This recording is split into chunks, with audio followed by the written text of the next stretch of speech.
আসসালামু আলাইকুম। আশা করি মহান আল্লাহর রহমতে সবাই ভালো এবং সুস্থ আছেন। আজকে আমি কথা বলবো ঘুমের আদ্যোপান্ত নিয়ে। শারীরিক ও মানসিক সুস্থতার জন্য নিরবিচ্ছিন্ন ঘুম অত্যন্ত জরুরি। ঘুম আমাদের শরীরের স্বাভাবিক বৃদ্ধি, ক্ষয়পূরণ এবং রোগ প্রতিরোধ ব্যবস্থাকে শক্তিশালী করে। সেই সাথে মানসিক প্রশান্তি বাড়ায়। পর্যাপ্ত ঘুম না হলে নানা ধরনের শারীরিক ও মানসিক সমস্যা দেখা দেবার আশঙ্কা বেড়ে যায়। হতে পারে ডায়াবেটিস, উচ্চ রক্তচাপ, হার্ট ডিজিজ, খিটখিটে মেজাজ। স্বাভাবিক ঘুম সুস্থ থাকার অন্যতম বড় নিয়ামক। যারা ইনসুমনিয়া অর্থাৎ অনিদ্রায় ভুগছে, কেবল তারাই বুঝতে পারেন ঘুম কত মূল্যবান। আমরা আমাদের ঘুমের সাইকেলকে দুই ভাগে বিভক্ত করতে পারি। এক, নন রেম অর্থাৎ নন র্যাপিড আই মুভমেন্ট। দুই, রেম অর্থাৎ র্যাপিড আই মুভমেন্ট। নন র্যাপিড আই মুভমেন্ট সাইকেলে আমাদের শরীরের ক্ষয়পূরণ এবং শরীরের মূল বৃদ্ধি ঘটে থাকে। আর র্যাপিড আই মুভমেন্ট সাইকেলে আমাদের স্মৃতিশক্তি এবং কোনো কিছু মুখস্থ করার ক্ষমতা বৃদ্ধি ঘটে থাকে। ক্রিয়েটিভিটির ব্যাপারটাও এই পর্বের সাথে ওতপ্রোতভাবে জড়িত। সাধারণত একটি ঘুমের সাইকেল 90 মিনিটের মতো স্থায়ী হয় এবং এরকম বেশ কয়েকটি সাইকেল আমাদের প্রতি রাতে ঘুমের মধ্যে ঘটে থাকে। রাতে আমরা ঘুমের মধ্যে নিজের অজান্তেই এপাশ ওপাশ করে থাকি, এটাই স্বাভাবিক। এই ঘুমের সাইকেল যার যত ভালো হবে, তিনি সকালবেলা তত সতেজ, ফুরফুরে এবং ভালো বোধ করবেন। অন্যভাবে বললে, আমাদের ঘুমকে বিভিন্ন পর্যায় অর্থাৎ স্টেজে বিভক্ত করতে পারি এবং এই পর্যায়ে কী কী ঘটে থাকে তাও জেনে নিতে পারি। স্টেজ 1 অর্থাৎ লাইট স্লিপ। এই পর্যায়ে হচ্ছে হালকা ঘুম, ঘুমিয়ে পড়া কিংবা ঘুম থেকে জেগে ওঠার পূর্ব মুহূর্ত, অর্থাৎ ঘুম ঘুম ভাব বা আদৌ ঘুম অবস্থা। স্টেজ 2, এটাও লাইট স্লিপ স্টেজ।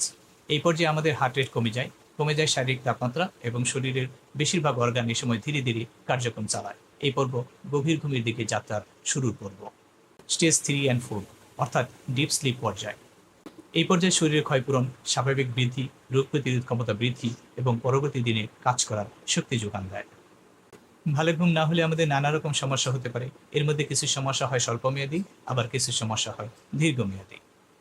স্বল্পমেয়াদী এই সমস্যার মধ্যে আছে মেজাজের পরিবর্তন, অর্থাৎ মেজাজ খিটখিটে হয়ে যাওয়া, হঠাৎ রেগে যাওয়া, অনেক ক্ষেত্রে অকারণে খারাপ আচরণ করা, দ্রুত কাজ করার ক্ষমতা হ্রাস পাওয়া এবং মানসিক চাপ বৃদ্ধি পাওয়া। আর দীর্ঘমেয়াদী সমস্যার মধ্যে আসে স্থূলতা অর্থাৎ মোটিয়ে যাওয়া, সেই সাথে ওজন বৃদ্ধি বা ওজন হ্রাস পাওয়া, হৃদরোগের ঝুঁকি বেড়ে যাওয়া, উচ্চ রক্তচাপ, ডায়াবেটিক, উদ্বিগ্নতা বা বিষণ্ণতার সৃষ্টি হওয়া, সেই সাথে ধীরে ধীরে প্রোডাক্টিভিটি অর্থাৎ কর্মক্ষমতা কমে যাওয়া, কাজের প্রতি অনাগ্রহ সৃষ্টি হওয়া, কোনো কোনো ক্ষেত্রে মানসিক সমস্যার সৃষ্টি হতে পারে। আসুন এবার কথা বলি সুন্দর এবং স্বাভাবিক ঘুমের পরিবেশ আয়োজন নিয়ে। কিভাবে ঘুমের গুণগত মান উন্নত করা যায়। ভালো এবং প্রশান্তি ঘুমের জন্য পরিবেশ ও প্রস্তুতি অত্যন্ত গুরুত্বপূর্ণ।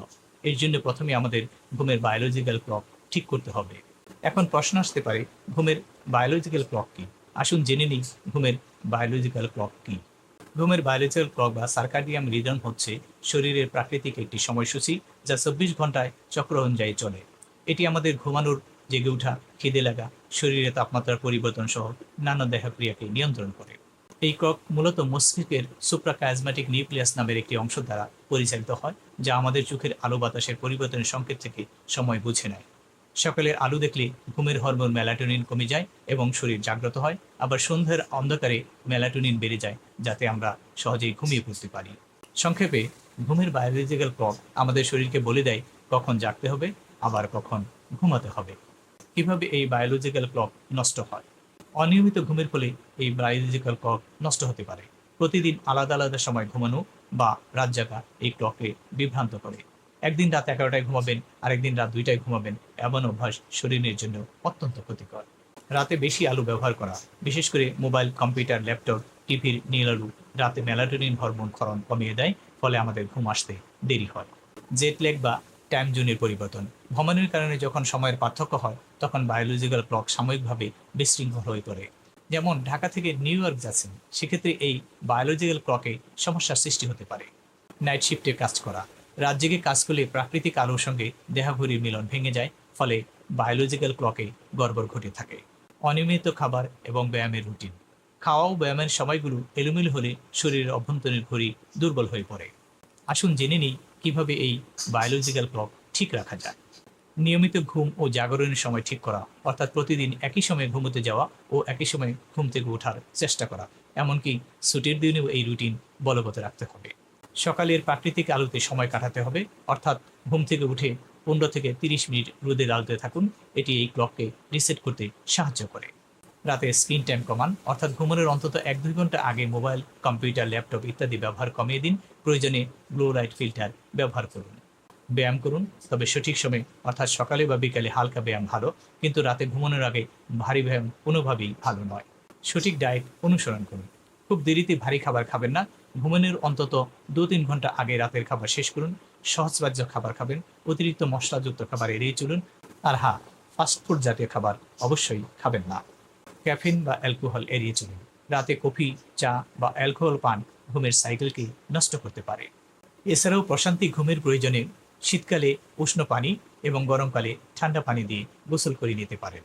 প্রতিদিন একটি নির্দিষ্ট সময় ঘুমোতে যেতে হবে এবং একটি নির্দিষ্ট সময় ঘুম থেকে জেগে উঠতে হবে।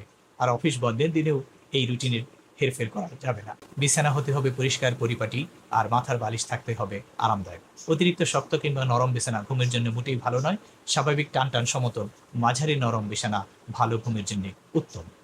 স্বাভাবিক তাপমাত্রা ও বায়ু চলাচলযুক্ত নিঃশব্দ রুম, সেই সাথে অন্ধকার কিংবা আলো আঁধারিযুক্ত রুম ঘুমের জন্য উপযুক্ত। নীল ডিম লাইট কিংবা সরাসরি চোখে লাগে এমন লাইট ঘুমের জন্য মোটেই উপকারী নয়। চা কিংবা কফি পানের অভ্যাস থাকলে তা পরিহার করা উত্তম, তবে নিতান্ত না পারলে বিকাল 4টার পর কোনোভাবেই চা কফি পান করা যাবে না। ধূমপান ছাড়তে হবে। অ্যালকোহল সম্পূর্ণভাবে নিষিদ্ধ থাকবে। ঘুমানোর অন্তত 2 ঘন্টা পূর্বে মোবাইল, ল্যাপটপ, টিভি স্ক্রিন পরিহার করতে হবে। প্রতিদিন একটি নির্দিষ্ট সময় ঘুমোতে যেতে হবে এবং তা রাত 10টা থেকে 11টার মধ্যে হলেই উত্তম। কোনো ক্রমেই মধ্যরাত্রি ঘুমোতে যাওয়া যাবে না। মনে রাখবেন, ঘুম কোনো শৌখিনতা নয়, বরং সুস্থ স্বাভাবিক জীবনের জন্য এটি অত্যন্ত গুরুত্বপূর্ণ বিষয়। তাই সুস্থ থাকতে হলে ঘুমের যত্ন নিন। আজ এ পর্যন্তই।